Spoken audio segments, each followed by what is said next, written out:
Ito rin, hindi rin makalakad na maayos. Dito ka. What happened to you, my madam? Kailan ka nadali? Noong January 27. January 27, February 27, isang buwan. March, ano ngayon? 13? So, isang buwan at kalahati. Isang buwan at kalahati. Yun, tapilok din yun. Sa kanya naman, isang buwan. Ngayon sa'yo, mas mahaba. Dapat ito, hindi na ganito ito. Paano ka natapilok, ma'am? Anong tapilok? May ganito ba yung tapilok mo? Pag ganyan? O pag ganito? Yung siguro, hindi ko, Paano? parang nabigla. Pero siyempre, sige, kwento mo na, ano nangyari? Bigla na lang akong napaupo. Tapos, Saan ka galing? Nalaglag ka sa bangko? Hindi po, naglalakad po ako kami sa highway. Tapos hindi ko napansin, mababa pala yung maapakan. Okay, parang malubak. Hindi Nabigla ka? kasi yung sidewalk, may mababa. Hindi na po alam na may mababa yung sa kahit pag ganyan, pantay. diretso na yung paa ko. Parang Tapos pag- naupo ako, yung itsura ng paa ko, Nakapilipid? nakaganon na nakapilipid. Okay. Pero, nagpa-x-ray kayo before. Nakukuha ko lang po yung release. Wala po siyang feel. Wala po siyang feel. Kasi digital yung Sige, okay lang. Bang malaga dito. Walang fracture. Wala po. Naku, Brooks. Fracture eh. Ayan o. Naku po, kaya pala. Fracture in the proximal aspect of the second and the third metatarsals. Ano ibig sabihin ito? Putol yung dito. Wala. Kaya iba yung pamamaga. Ito. Second and third. Ito. Putol. Hindi siya ordinaryong tapilok. Pero gagaling din to. Ngayon, kaya pala meron pang lumabas with osteopenia kayo. Ayan. Huwag na natin para. Osteopenia and fracture in the proximal aspect of the second and the third metatarsals. Ano yung metatarsals? Ang metatarsals natin ito. Yan ang mga tarsals natin. Itong sa'yo, second and third, fractured. Ano ba ibig sabihin ng fractured? Basag or bali. Yun ang ibig sabihin ng fracture. Ngayon, meron kayong osteopenia. Ano naman yung osteopenia? Paghina mismo ng buto. Mahina yung buto nyo kaya na-fracture kayo kaagad. Osteopenia, osteoporosis, osteoporotic. Yan yung mga word na paghina ng buto. Okay? Meron kayong osteopenia. Ngayon, syempre, sabi nyo nga, natapilok kayo, nalusot yung paa nyo, nabasag ka agad. Kulang kayo sa calcium, kulang kayo sa mga vitamins sa bones. Ngayon, bata pa kayo eh. Mas lalong lala yan pagka kayo ay, syempre, pag nag-senior na tayo, normal na rumurupok tayo, pero babagal yan sa tulong ng mga vitamins sa bones. Meron lumabas dito, hindi naman to lalabas. Yung iba nga nagdududa pa ako sa aking personal ko lang naman to. Di ba marami tayong napapansin dito, pumupunta, hindi makalakad. Pero yung nila, yung x-ray nila, puro good, intact lahat. Pero yung tao, hindi good. Pero ito naman sa'yo, magaling tong mo. Kasi nilagay niya talaga yung wala, fracture talaga. Kaya pala hindi ka makadiin. Pero isang buwan at kalahati, that is normal. Actually, ang duration nito, 3 months minimum to 6 months. Ilang taon na kayo? 52. 3 months ang minimum niyan. Ang paggaling ng mga fracture. 6 months ang maximum sa mga ganyang age. Wala pa kayong senior eh. Ngayon, ang mangyayari dyan, ahatakin ko to, tapos babandage ko para kahit paano. Tapos, pinaka the best, kasi once na dumingin ka, once na naglalakad tayo, syempre gumaganyan yan, di ba? Yeah. Naglalakad tayo. Nasasaktan ngayon yung fracture. Hindi ba in-explain sa inyo yan? Hindi po kasi nag-request lang ako ng ng x-ray. Kaya nga, kaso nung hindi mo na, nung binalikan mo yung result, na nung lumabas na yung result, Hindi ka bumalik. Hindi na po kasi Kaya pala eh. sa radiology yung yung sa medicine lang ako nagpa-request dahil appointment din po kasi yung Pero kahit na, basta ibinigay sa inyo to, babasahin yan. Yung sa may, lahat po na nag-x-ray, radiologist po. Hindi po nag-x-ray yung mga physician, hindi po nag-x-ray. Yung mga, kahit, akala nyo kasi clinic lang, mayroong tinatawag doon radiologist, sila ang mga, doon kasi expertise nila yun. Sila po ang ngayon, babasahin to ng doktor. O, ipapaliwanag sa inyo yun ng doktor. Ngayon, sasabihin, kaso hindi nyo naman pala binigyan. Kinuha nyo lang to. Ngayon, hindi na-explain to. Ngayon nga, hindi ako radiologist, hindi ako doktor, pero kaya ko itong i-explain sa inyo. Ang nangyari sa inyo, may fracture kayo sa second and third metatarsal, which is ito nga. Mali yan, o crack. Ngayon, ang gagawin natin dyan, siyempre, kakapain ko. Una, kakapain ko kung saan banda. Pero ito, huwag kayong magtaka kung bakit masakit pa hanggang ngayon. Isang buwan at ano pa lang kayo eh. Sad ka natin. Ang minimum na paghilom nito, 3 months. 3 to 6 months ang mga duration ng mga damage. Kaya ngayon, gagawin ko rito, ihilutin natin kahit pa paano, aatakin ko itong dalawa na to.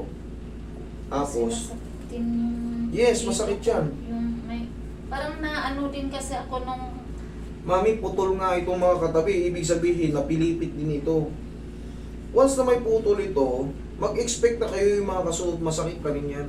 kasi after x-ray, kasi pumasok din ako sa trabaho, parang Lalong may nasaktan. ako tapos may Natadyak mo? naramdaman akong crack na Nag-crack? rin. Oo.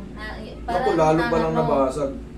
Hindi, dito naman kasi yung may dito. Pero parang dito. Parang dito. Buksan mo nga, bar. Wala, bandage. Tapos magano muna kayo nito, mami. Pinakatabi sa inyo. Naputol ko kanina eh. Pagkiking muna kayo.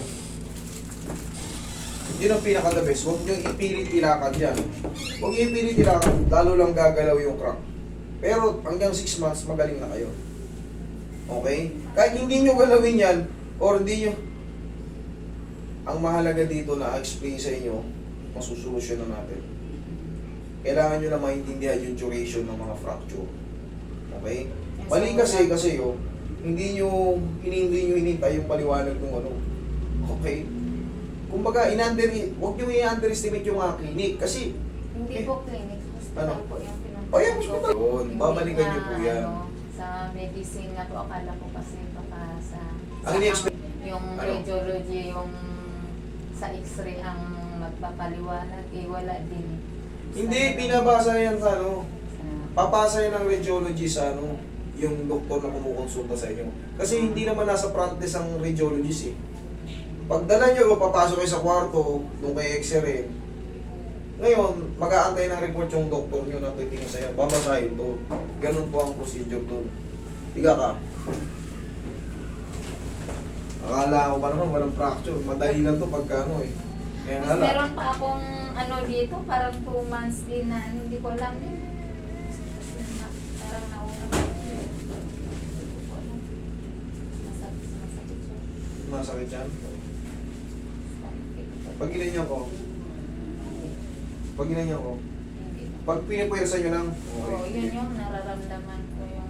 Sige, wait. Yun.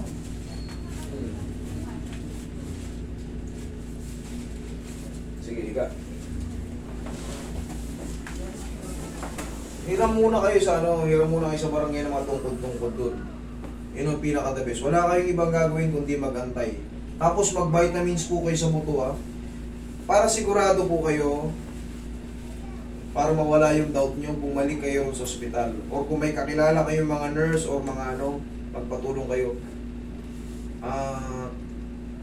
Pinsan o ate o mga kuya. Paano naman to? Pabasa kayo mo kay Doc. Ma-explain to kung anong lumabas. Ito kasi lumabas eh. Tapos, reviewin mo yung video ko, tignan mo kung magtutugma yung sinabi ko. Bawat sa report sa inyo. Base dyan ha. Okay? Para kayo, kung baka may second opinion. Ako baka second opinion nyo, unay doon. Second, mag third opinion pa kayo. Para mas safe sa lahat. Kasi ako gusto ko talagang gumaling kayo. Okay?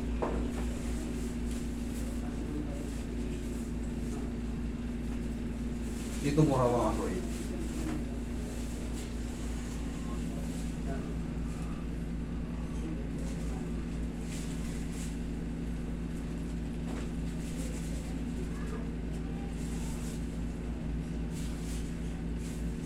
Paw.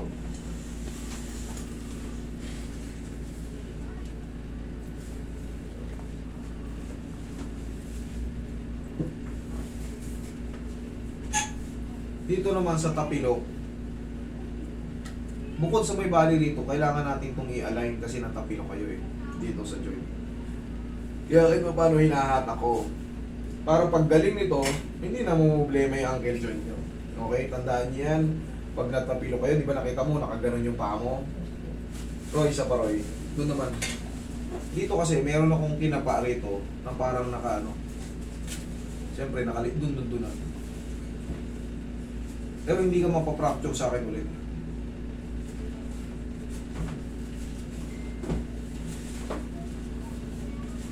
Last na. Kasi yung dinidinan ko, kinakapa ko muna kung saan patatamaan. May masakit sa joint? Wala. Okay, thank you.